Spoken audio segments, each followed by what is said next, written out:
Apa itu doom spending? Doom spending adalah perilaku di mana kita menghabiskan uang secara impulsif sebagai respon terhadap perasaan cemas, stres, atau bahkan ketidakpastian masa depan.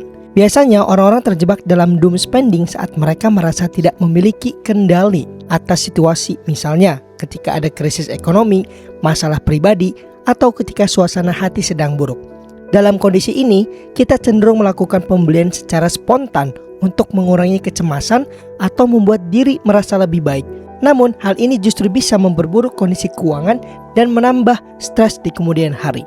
Mengapa doom spending bisa terjadi? Ada beberapa alasan mengapa doom spending terjadi. 1. Stress relief.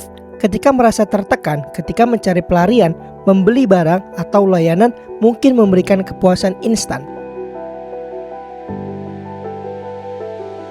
Yang kedua, terpapar gaya hidup mewah atau hype barang tertentu di media sosial seringkali mendorong kita untuk membeli tanpa pertimbangan matang. Ketiga, perasaan tidak pasti atau tak berdaya.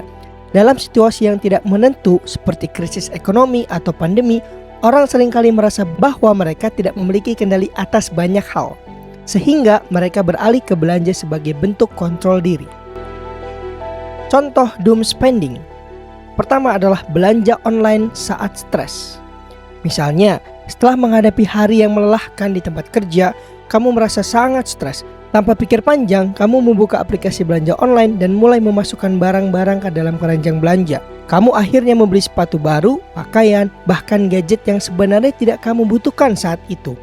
Awalnya kamu merasa senang, tetapi setelah beberapa hari, kamu mulai merasa menyesal karena pengeluaranmu melebihi anggaran. Kedua, berbelanja di saat ada diskon besar. Saat ada diskon besar-besaran, misalnya selama hari belanja nasional atau event diskon lainnya, kamu mungkin tergoda untuk membeli banyak barang dengan alasan mumpung murah. Contoh, kamu mungkin berpikir membeli barang elektronik atau pakaian dengan harga diskon adalah kesempatan yang bagus. Namun, setelahnya kamu menyadari bahwa kamu telah menghabiskan uang untuk barang yang sebenarnya tidak perlu dibutuhkan. 3. Pengeluaran berlebihan saat merasa tidak berdaya. Saat merasa tidak berdaya atau khawatir tentang masa depan, seperti di masa pandemi, banyak orang-orang melakukan doom spending untuk merasa lebih baik secara emosional. Misalnya, selama lockdown, kamu merasa cemas tentang ketidakpastian. Untuk mengatasi kecemasan itu, kamu terus-menerus memesan makanan lewat aplikasi atau membeli barang-barang secara online. Dalam jangka panjang, ini justru membuat keuanganmu semakin sulit. Dampak doom spending pada keuangan. Doom spending dapat memiliki dampak negatif yang cukup besar pada keuangan. Beberapa dampak yang perlu diperhatikan. Yang pertama adalah menguras tabungan. Ketika kamu terus-menerus membeli barang-barang yang tidak perlu, tabunganmu bisa berkuras dengan cepat. Kedua, meningkatkan hutang.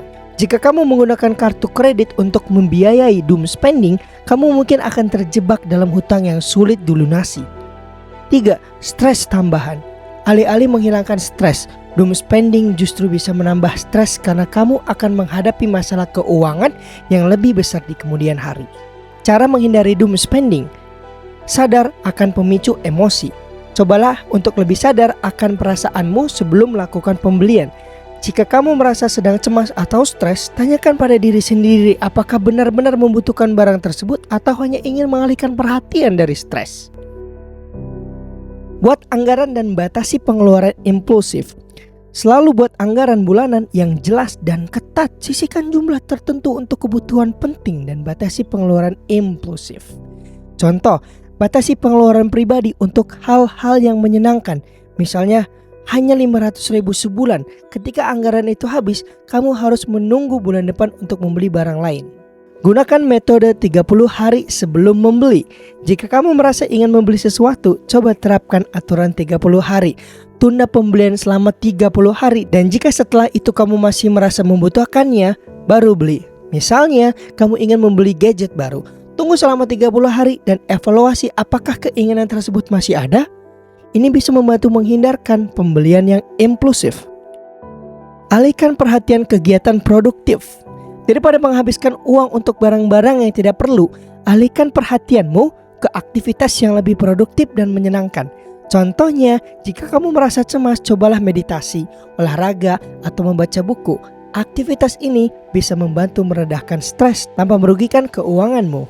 Jadi, kesimpulannya, doom spending adalah perilaku yang bisa menguras keuangan tanpa disadari. Dengan lebih sadar akan emosi, membuat anggaran yang jelas, dan menunda pembelian, kamu bisa menghindari jebakan ini. Ingat, pembelian impulsif hanya memberikan kesenangan sesaat, tetapi tidak memberikan beban jangka panjang.